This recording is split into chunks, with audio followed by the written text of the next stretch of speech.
Hi, first grader. This week we have been learning about the sight words he and that.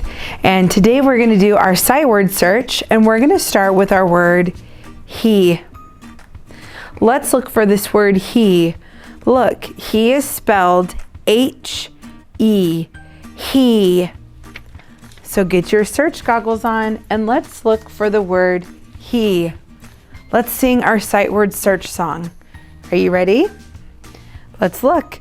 Remember, when you find it, put your finger on it and see if you found it with me at the end, okay?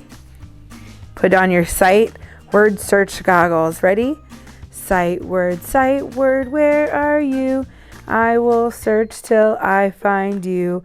Are you high or are you low?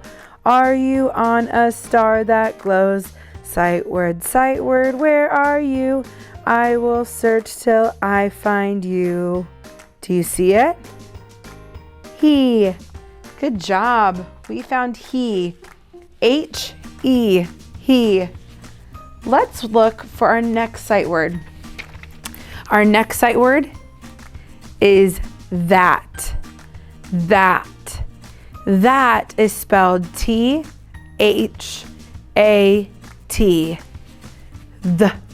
At. That. Let's look for the word that. Okay, get your sight word search goggles on. Ready? Sight word, where are you?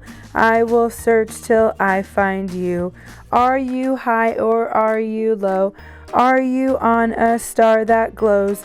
Sight word, where are you? I will search till I find you. Do you see it? That. T-H-A-T. That. We found it. Good job, first graders. Let's keep learning.